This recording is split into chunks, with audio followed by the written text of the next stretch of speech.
ونستعينه ونستهديه ونستغفره ونعوذ بالله من شرور أنفسنا ومن سيئات أعمالنا من يهده الله فلا مضل له ومن يضلل فلن تجد له وليا مرشدا وأشهد أن لا إله إلا الله وحده لا شريك له وأشهد أن محمدا عبده ورسوله وصفيه من خلقه وخليله بلغ الرسالة وأدى الأمانة ونصح لهذه الأمة وكشف الله به الغمة.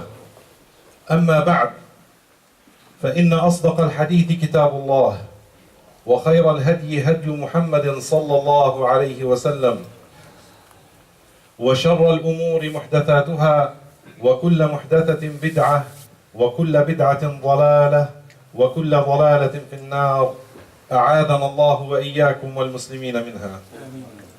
يقول الباري عز وجل في محكم التنزيل بعد أعوذ بالله من الشيطان الرجيم: بسم الله الرحمن الرحيم. يا أيها الذين آمنوا اتقوا الله حق تقاته اتقوا الله حق تقاته ولا تموتن إلا وأنتم مسلمون. يا أيها الذين آمنوا اتقوا الله ولتنظر نفس ما قدمت لغد واتقوا الله إن الله خبير بما تعملون. أما بعد, dear brothers and sisters in Islam, Allah subhanahu wa ta'ala wanted us as a ummah to be fair to humanity. As you know, 2 days ago, one of the renowned theoretical physicists died, and he was an atheist. His name is Stephen Hawking. He's from the UK. He was one of the few geniuses left on this earth, yet he was an atheist.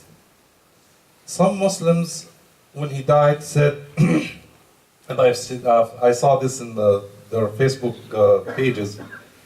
They said, Allah yarhamu, Allah have mercy on his soul. He doesn't believe in Allah. How? Allah yarhamu. And some of them, others, they said, Ila jahannam bi'sal masir. With all respects, dear brothers and sisters in Islam, both opinions are wrong. We respect that the fact that he was a genius and he created a lot of things to humanity. He benefited the humanity of a lot of things. He was a children's author. He authored a book for children. He did a lot of things to us as Muslims. For example, he stood against the apartheid state of Israel, what you call Israel, the occupied land of Palestine, refused to attend a conference as a scientist, the top of the line scientist. He refused to attend a conference in Israel.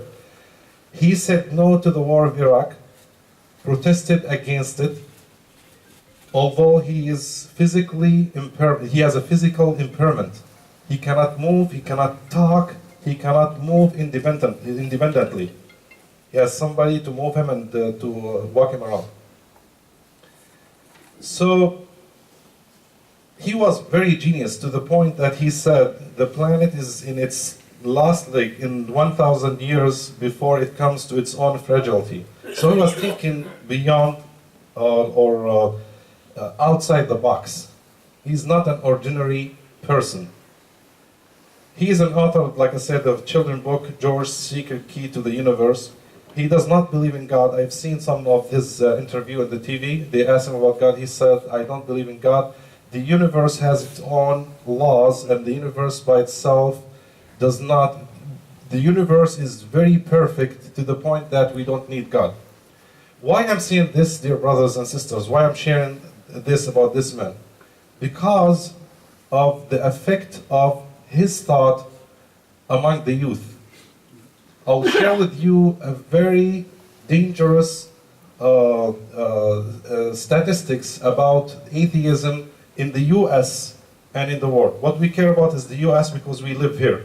When you see the numbers, when you look at the numbers, you will understand why we're talking about this man. Because he was famous, he was successful, Although in his early childhood, when he was 9 years old, the teacher called his father, said, "Your son is not a very good student. He needs some extra curricular, extra attention to become a good student." He was a C student when he was 9 years old. This teaches us a lesson as Muslims.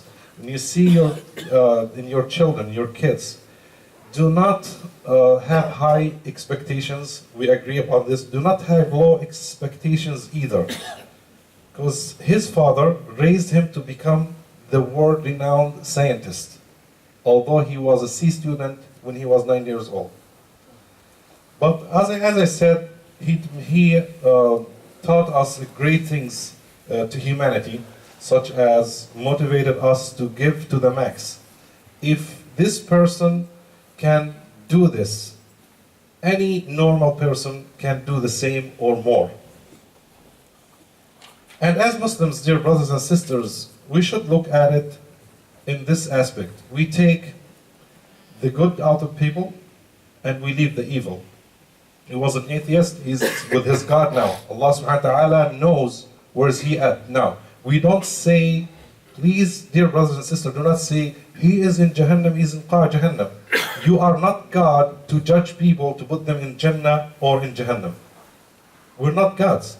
And I have the example from the hadith that one of the people, Bani Israel, told his brother, because his brother never did salah to Allah subhanahu wa ta'ala, never had any ibadah to Allah subhanahu wa ta'ala, told him, you are going to Jahannam. In the day of judgment, according to this hadith, Allah subhanahu wa ta'ala said, أَيْنَ الْمُتَأَلِّهُ عَلَيْهِ? Where is this person who took my place and judged people? When they come, Allah subhanahu wa ta'ala will ask him, did you say your brother is going to Jahannam? He said, yeah, because he did not pray to you and he did not do good things. He said, I am al-Ghafur al-Rahim. غَفَرْتُ لَهُ ذُنُوبَهُ وَأَعْطَيْتُهَا لَكَ. Yani Allah subhanahu wa ta'ala will forgive his sins and will put the other person in Jahannam because he is يَتَأَلَّهُ عَلَى Allah. He's taken the role of Allah subhanahu wa ta'ala as a judge. So we take the good and leave the bad. The Prophet ﷺ taught us this concept. His uncle Abu Talib was not a Muslim. Until the last day of his life, Abu Talib was a mushrik. He died actually in the state of shirk. And Allah subhanahu wa ta'ala mentioned that in Surah At-Tawbah. ما كان النبي والذين آمنوا معه أن يستغفروا للمشركين ولو كانوا أولي قربى من بعد ما تبين لهم أنهم أصحاب الجحيم. Allah subhanahu wa ta'ala told the Prophet ﷺ that your uncle Abu Talib is in hellfire. But the Prophet ﷺ, during the life of Abu Talib, he used him to help the da'wah. Abu Talib benefited the da'wah more than the weak Muslims in that era. When they were in Mecca, Muslims were subject to torment of the people of Quraysh.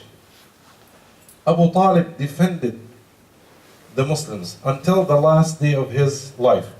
The Prophet ﷺ did not exclude him from his da'wah because, oh, you're a mushrik, I cannot deal with you, just go to your people and let's gather with the Muslims only.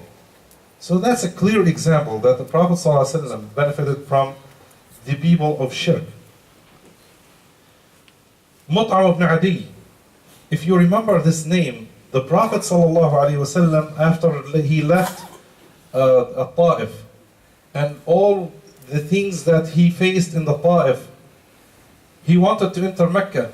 The Kuffar Quraysh prevented him from entering Mecca, said, you're not allowed anymore. You went without our permission, you went to Ta'if, that's your life, just go, we don't want you in Mecca. Guess what, dear brothers and sisters in Islam, the Prophet ﷺ entered Mecca with the permission of Mut'am ibn Adi, and he was a mushrik. Mut'am ibn Adi stood fast to the haqq. He said to the people of Quraysh, Muhammad from me and I'm from Muhammad. If you hurt him, you hurt me. If you want to fight Muhammad, fight me first. Him and his clan. The Prophet ﷺ during the history of Islam dealt with Jews and Christians, and he used to host them in his mosque. The term Dar al-Islam and Dar al-Kufr, in my opinion, does not exist nowadays. We should rather use the term Dar al-Da'wah. Dar al-Islam, we know the majority of its population are Muslims, but Dar al-Da'wah is like this. Have Muslims living in the West. You are in Dar al-Da'wah. Your duty is to spread the words of Allah subhanahu wa ta'ala.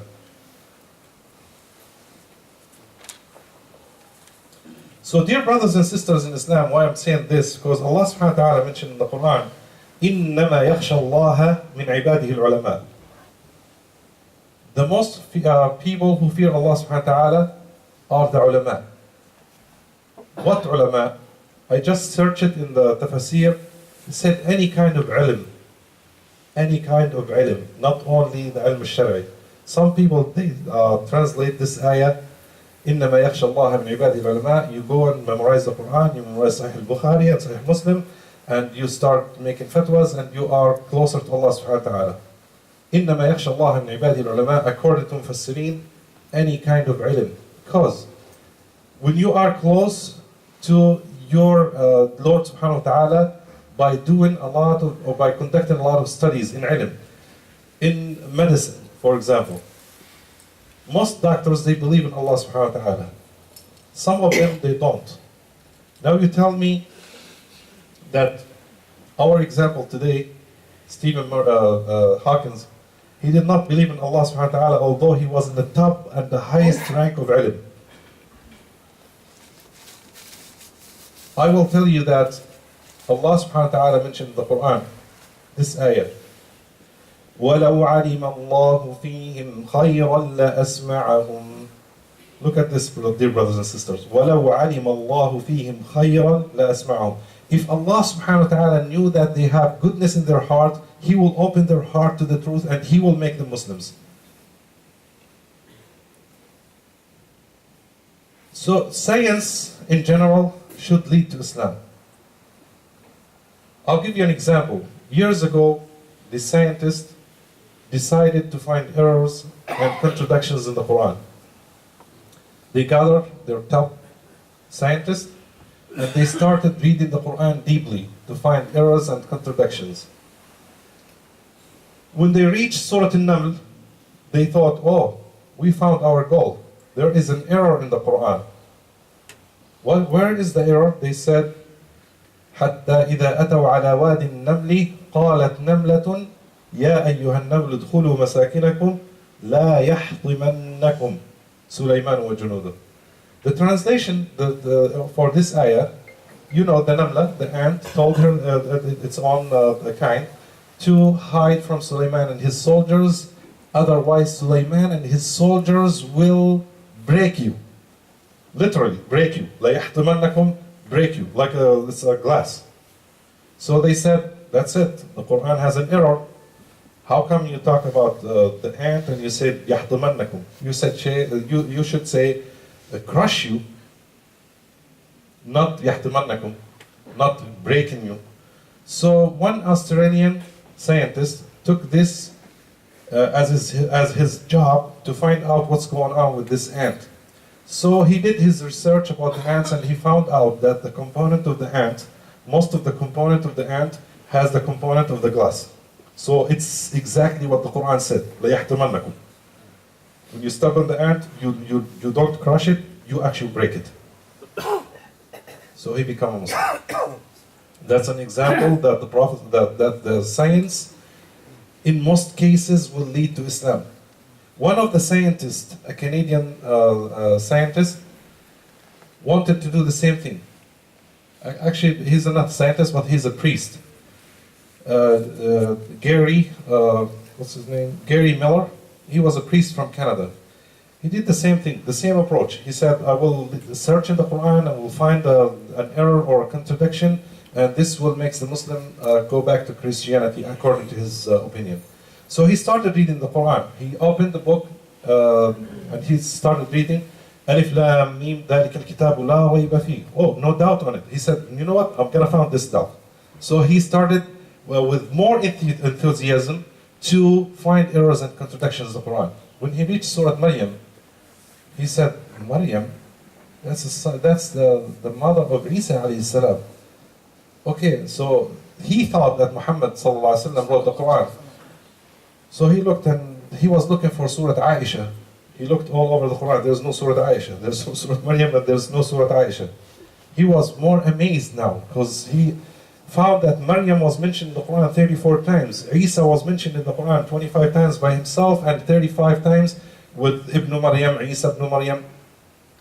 Then when he reached Surah Al-Masad, dear brothers and sisters in Islam, he was reading Tabbat yada Abi Lahabin wa Tab. So who's that Abu Lahab? So he started reading in the history of Islam about Abu Lahab. Abu Lahab is the uncle of the Prophet ﷺ. Wow, his uncle, he did not believe in his da'wah. تبت يدا أبي لهب وتب ما أغنى عنه ماله وما كسب سيصلى نارا ذات لهب. Gary Miller said, "Oh, سيصلى نارا ذات لهب." He's going to Jahannam. When he read more about the story of Abu Lahab, he found out that Abu Lahab died 10 years after this surah. He thought, if this Quran is from Muhammad, Muhammad would not say he's going to Jahannam and he's not sure that he will go to Jahannam. It's from Allah subhanahu wa ta'ala. This is the book of Allah. And he wrote a book called The Amazing Quran, and he became a Muslim. After he was one of the du'a ila Jahannam, he became one of the du'a ila Islam ila al-Haq. Gary Miller from Canada. One of the examples also, we know the story of Maurice Bucaille from France.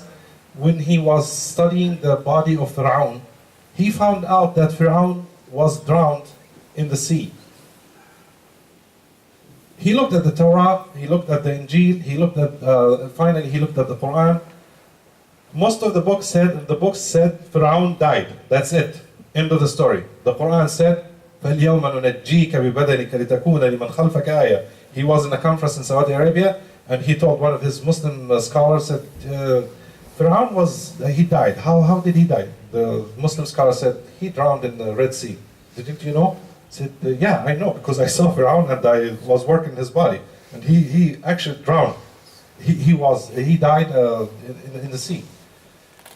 So his friend told him, this is an ayah in the Quran, Surah Yunus, فَالْيَوْمَ نُنَجِّيكَ بِبَدَنِكَ لِتَكُونَ لِمَنْ خَلْفَكَ آيَةً. Maurice Bucaille became a Muslim, and he wrote the book, the Bible, the Quran, and the science. So science in most cases lead to Islam. أقول قولي هذا وأستغفر الله لي ولكم في الأرض.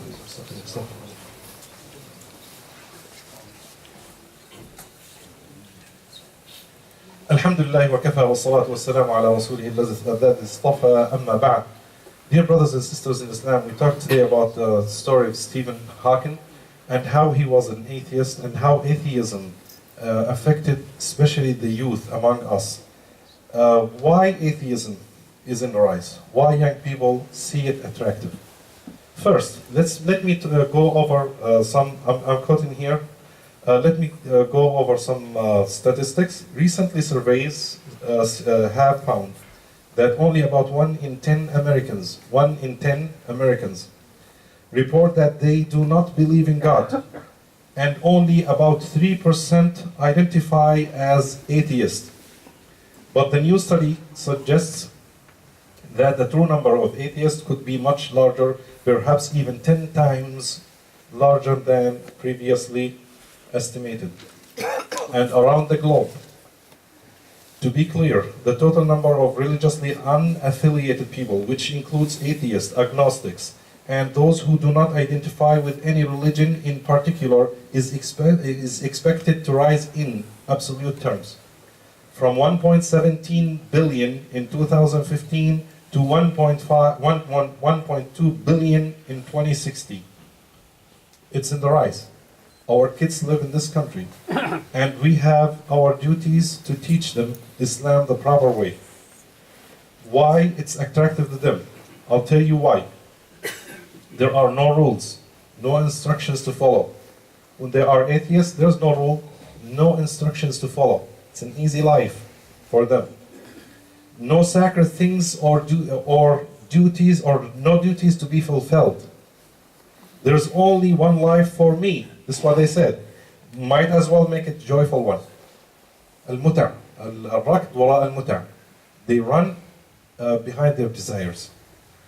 No regret for the sins, for a simple reason, because there are no sins in my mind. There's nothing called sah, yes, right or wrong.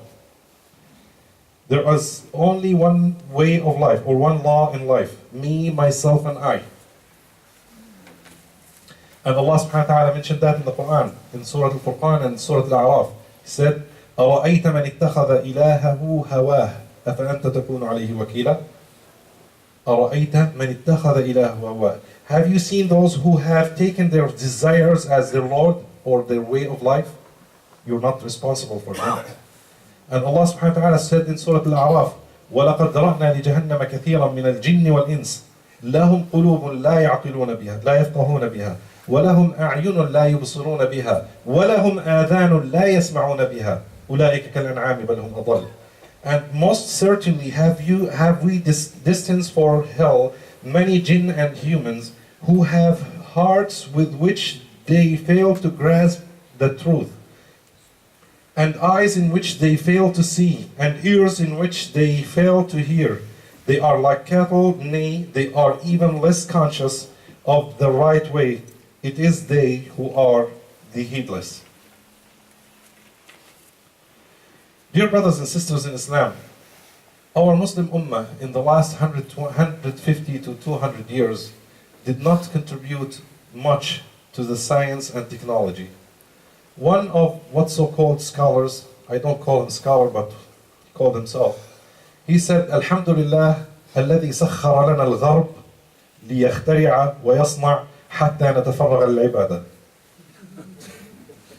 He said, all dues, alhamdulillah, that Allah subhanahu wa ta'ala gave us the West, America and the West and Europe, so they can invent and manufacture things to us, so we'll be free to worship you. A wrong understanding of Islam.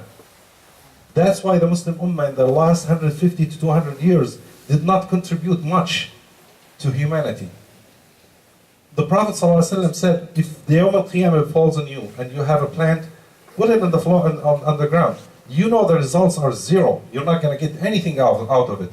But the Prophet ﷺ told us to be active and to put the seed on the ground, even the results are not there. Islam is the deen of وَقُلْ اعْمَلُوا فَسَارَ اللَّهُ عَمَلَكُمْ وَرَسُولُهُ وَالْمُؤْمِنُونَ. Invent, help the humanity to grow. Allah subhanahu wa ta'ala, when He put us in this dunya, وَإِذْ قَالَ رَبُّكَ لِلْمَلَائِكَةِ إِنِّي جَاعِلٌ فِي الْأَرْضِ خَلِيفَةً. The Muslims, they should take the lead of this Khalifa thing. We should encourage our youth to become scholars of knowledge. We should encourage them to study biology, to defend our Islam against the theory of evolution. Some scholars or some of our old traditional ways to answer the evolution theory said, Darwin, he has a grandfather of, his grandfather was a monkey. This is not how you defend your Islam. You study biology, you study this theory, and you defend Islam through science, not through the old-fashioned way of defending. So finally, this is how I understand Islam. This is how we should understand Islam. Islam is a way of life. Islam helps the humanity to grow. Islam should lead the humanity to grow. Allahumma اغفر للمسلمين والمسلمات المؤمنين والمؤمنات الأحياء منهم والأموات إنك يا مولانا سميع قريب مجيب للدعوات. اللهم أرنا الحق حقا وارزقنا اتباعه وأرنا الباطل باطلا وارزقنا اجتنابه برحمتك يا أرحم الراحمين. أقول قولي هذا واستغفر الله وأنت يا مقيم الصلاة أقم الصلاة.